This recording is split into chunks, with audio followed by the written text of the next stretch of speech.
So yesterday started out as a pretty decent, normal day, just like everything else.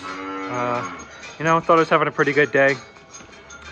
A few years ago, I had bought my wife a nice crabapple tree, and before I deposed of the gate of the goats, they had completely girdled a really nice crabapple tree that I had bought in her as a gift. And I finally got around to getting her a new crabapple tree. She's right here in my barn.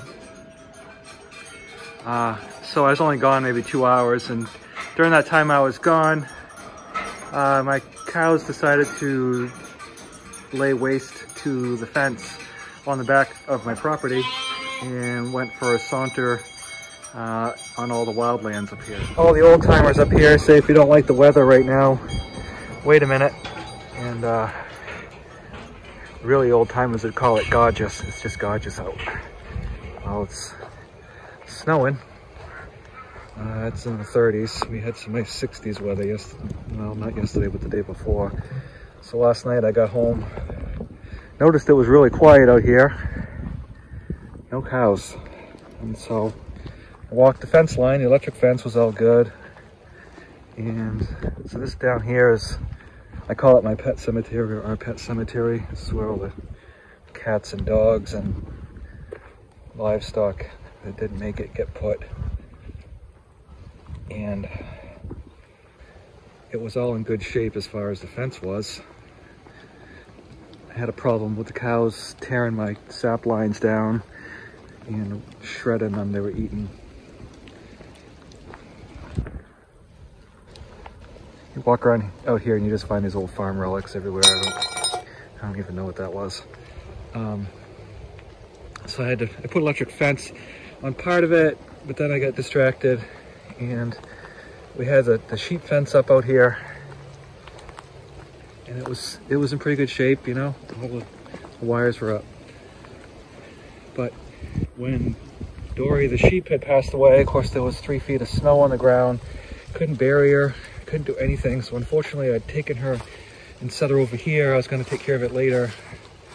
Well, she's gone. There's no sign of her left to do anything with. But these cows come out here, and you can see they just trounced this fence right here. So now I've got to stand it back up and run some barbed wire on it.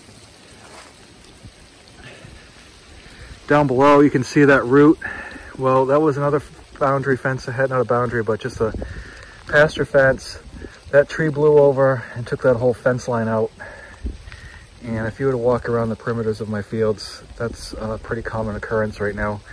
So I've just got a massive amount of cleanup to do.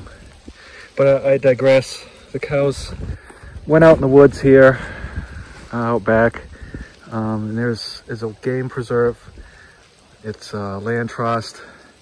Literally thousands of acres out here. I only own 60, but it's just a contiguous amount of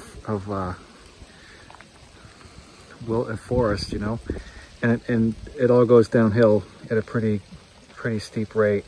And of course all the water went down there, so it was mud. And so I wasn't really dressed for it. I thought the cows had just gone over here, maybe in the pasture where they usually go.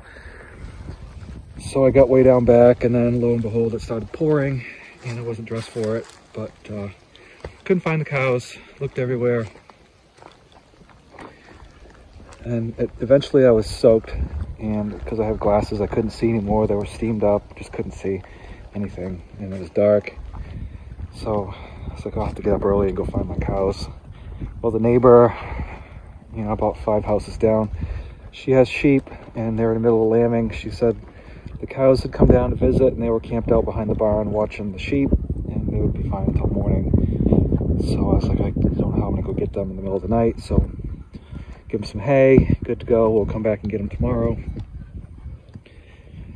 So couldn't really get to sleep. And then a little bit later, there's a rap on my door, and the deputy sheriff is there, and he says, you missing some cows? And I said, yeah, probably. And so he says, well, they're down here in the road, down a mile away. So long story short, I ended up getting ropes and hay and grain. We went down the road, and they came to me because they come to their name, so I didn't have any trouble getting them.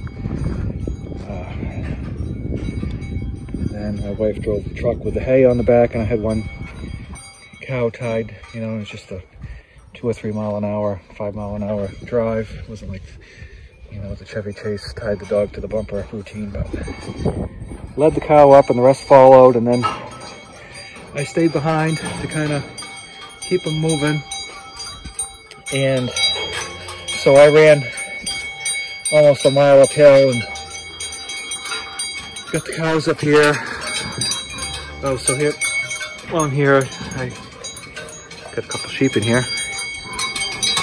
My cows are in cow jail right now.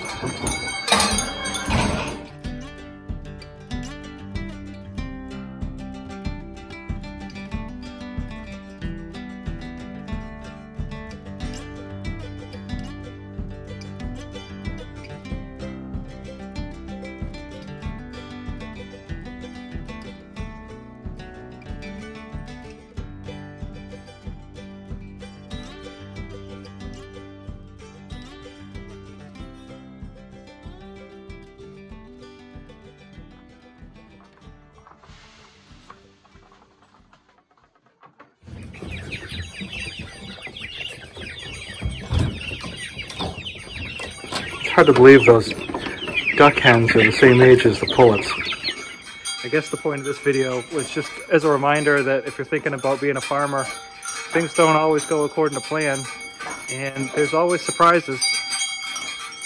All I wanted was a crabapple tree.